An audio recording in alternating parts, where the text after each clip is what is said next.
Hello, and welcome to another episode of Dave's Random Item Show. As always, I'm your host, David G. Firestone. Today I will be discussing a bit more of a modern trend when it comes to arcade ticket games, collectible cards. Now, the concept on this is simple. You win these cards through arcade games, and there's always one card that's a bit more rare than the others. And if you get a full set, you get a big ticket bonus.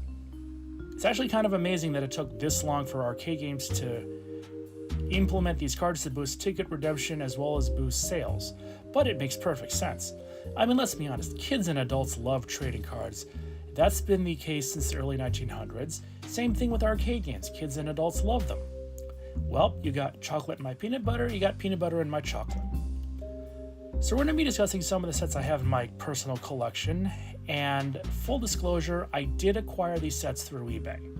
Now, while some may consider this to be cheating, I don't necessarily agree. Now, if you're buying these specifically to redeem 4 tickets instead of winning them, yes, absolutely cheating, and I have no respect for you. But if you're like me and you just want them for your personal collection, and you're not going to redeem them for tickets, you know, who does it hurt, really, in the end? Now again, some people are going to think that I'm wrong. Argue with me in the comments. This is the internet after all. Let's start with the most recognized card redemption game of them all, the SpongeBob Coin Pusher. While its official name is Animero's SpongeBob Pineapple Arcade, it's more commonly known as the SpongeBob Coin Pusher. Now the premise is simple. You press a button and a token rolls down a ramp at a series of rotating pineapples. Getting the token through the pineapple will elicit a number of words determined by whatever light the light wheel is on. You can get tokens, plays, or card drops. And for every token over the ledge, you get a small amount of tickets. Let's watch some gameplay footage.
Alright, that was fun.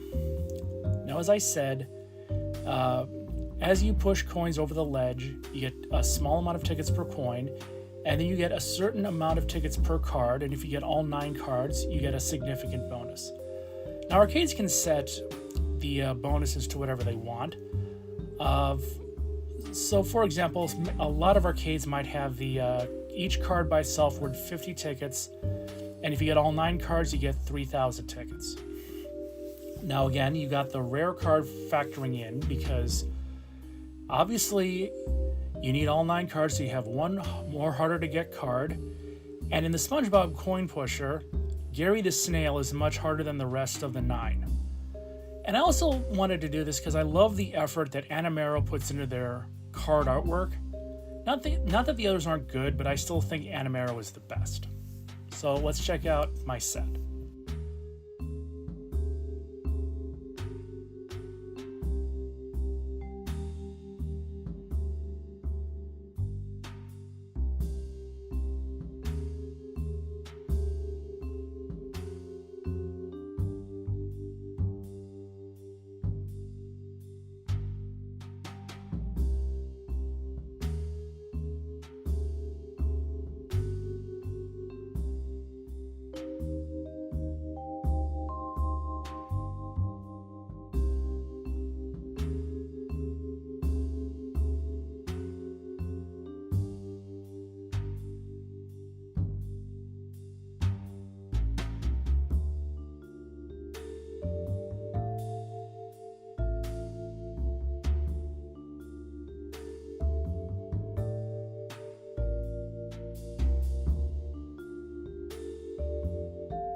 Now we move on to ELOT coin pushers.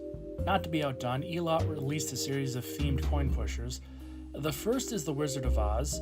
Now this coin pusher is more of a rapid fire coin pusher, and cards and plastic tokens are released periodically by the game. Like SpongeBob, there is a rare card, this time Toto, but unlike SpongeBob, there are no tickets for tokens falling over the ledge, and there is also a counter that counts up, and a wheel spins and awards you extra plays. You can win as many as 50 extra plays. And when it comes to the Wizard of Oz, there are totals of 7 cards, but I do have a lot of duplicates.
Now, of the ELOT coin pushers, the Wizard of Oz is the most well-known variation.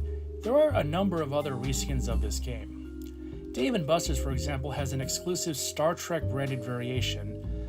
And the last time I played at Dave & Buster's, I did play the Star Trek coin pusher, but I redeemed all my cards, and I don't have any of the Star Trek cards in my collection because there are so many variations based on the various series and movies in the Star Trek franchise. It would realistically be difficult, if not impossible, to get the entire collection. Never mind the fact that they also have regular and hologrammed ones, and the hologram ones are much more harder to get than the regular ones. So it's pretty much impossible. And there's also my same mentality for a DC and Marvel based coin pushers as well. Now I did find a set of generic coin pushers called Blackbeard Bounty, which is basically a generic ELOT coin pusher with no well-known franchise attached to it. There are a total of 7 cards, and I believe that the card with the 2 swords is the rare one, but I'm not fully sure. The only information I was able to find on Reddit, so take that with a grain of salt. But let's check out the collection.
Now we get to another famous ELOT coin pusher, the Willy Wonka coin pusher.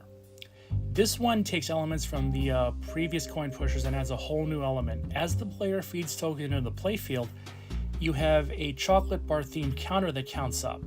When the counter is full, a digital wheel spins and rewards the player with tickets, tokens, or the rare card in the set, the golden ticket. Now, for obvious reasons, golden tickets tend to be redeemed for much higher values of tickets than the regular cards, and again, the full 10 card set can be redeemed for a big bonus. I do have the full set, including the golden ticket.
Now we move on from coin pushers to marble pushers, which are similar to coin pushers but with marbles. They're much more newer in the US than coin pushers were, but one of the more well-known examples is Konami's Marble Carnival, which is a very fun experience, and it has a lot of different gimmicks and uses trading cards as one of the gimmicks. Now this particular one is based on any current Konami IP. It's just sort of a generic themed towards Marble Carnival. However, in America, many Marble Carnival games are being converted into a new theme, Castlevania Marble of Souls. At the time of production, I don't have a set from Marble of Souls, but as time goes on, that may change. I do have a full set of the Marble Carnival cards, including card number 006, which is the rare card, as well as several duplicates.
Now, as I mentioned previously, SpongeBob Pineapple Arcade was a very influential arcade game that was in virtually every modern arcade. So it struck me as odd that Anomero would cancel the game in 2021, which had been produced since 2015. The coin pusher was replaced by a Marvel-themed coin pusher, and Pirates of Bikini Bottom was used for the SpongeBob license. Now, Pirates of Bikini Bottom is a marble pusher, and like the coin pusher, you shoot the marble into a target. In this particular case, a moving back and forth target. Now, when you get a marble in the target, it gives you either tickets or plays, but when you fill up the meter, it spins a bonus wheel where you could win as many as 500 tickets. This particular game is not as popular and isn't in as many arcade games as a SpongeBob arcade game, but I was able to track down the 9-card set, which include the Flying Dutchman as the rare card.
Now we're going to move on to coins that aren't marble or coin pushers. Now this is actually one that I've been down a few rabbit holes on, And we're going to start with Anna Meares' WWE Superstar Rumble. Now, this is more of a marble shooter. Now, the goal is to shoot marbles at the WWE Championship, and if you get one into the WWE Championship, it builds up a meter, and eventually a card is dispensed. If you miss, it goes on a Plinko set where you could win tickets or a bonus. What I find interesting about this was introduced in, I think, 2019, 2018, thereabouts. And of the card set, only one wrestler, Sasha Banks, isn't a part of WWE anymore. She's in AEW as Mercedes Moné. And given the absurd amount of talent WWE has released between 2019 and today, that's pretty impressive. I have the full 7-card set, including the Undertaker card, which is itself a $100 bonus card. I've got The Rock, which is the rare card, and I have a lot of duplicates.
Up is Anna Meares' Despicable Me Jelly Lab. Now, the premise of this game is that there is a moving belt with different ticket values or a card drop option. You are tasked with pressing a button and dropping a token into the center of the various values. The token must fully fit in the space to win. The smaller the space, the bigger the reward. And initially, the card situation started with 7 cards, each based on characters from Despicable Me. The Evil Minion is the rare card. And eventually an 8th card, Stuart, was added, and he's a bonus card worth 100 tickets, just like The Undertaker in Superstar Rumble. I have the whole set, including several duplicates.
Now, the story of Despicable Me doesn't end here. In 2019, the Despicable Me license expired, and Anomero faced a problem. Legally, they couldn't sell anything with Despicable Me branding, but the demand for cards was still there. As such, what they called the Series 2 set of cards was released. And this particular set, each of the cards is a specific flavor of jelly, peanut butter and jelly being the rare card, and a rainbow-themed special win card. And I do have the whole set, and I think I do have some duplicates as well.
Now, our last set of cards is from NFLPA Red Zone Rush by Anomero. Now, the goal is to press a button and, using the player, push a football into the win zone. There are letters on the football, and each letter spells out touchdown. If you get all the letters, you get the smaller touchdown bonus.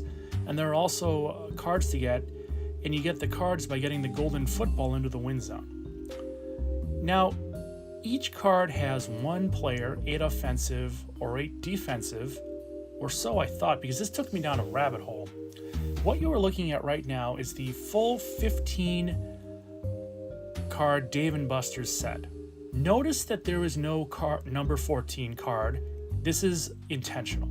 Now, examples of Red Zone Rush at Dave & Buster's have the card number 14 blacked out. I wondered why this was until I stumbled across the round 1 card set, found the card number 14, and got the whole set. Now let's see who number 14 is.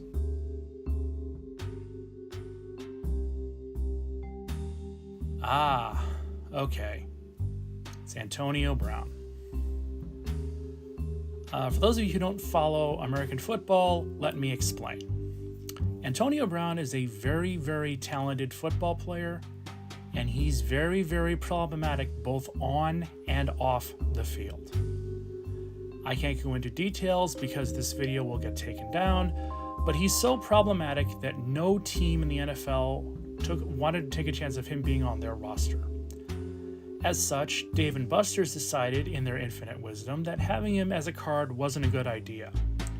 Round 1 didn't have these worries, and decided that having him on a card was worth it, so I now have the full set in my collection. Also, as a note, this was the only license by the NFLPA, not the NFL itself, so the players have been photoshopped into generic shirts and uniforms.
with that, this episode of Dave's Random Item Show comes to an end. I've got some things in the pipeline for next time. I'm Dave Farrell. Leave a like, comment, subscribe, and I will see you then.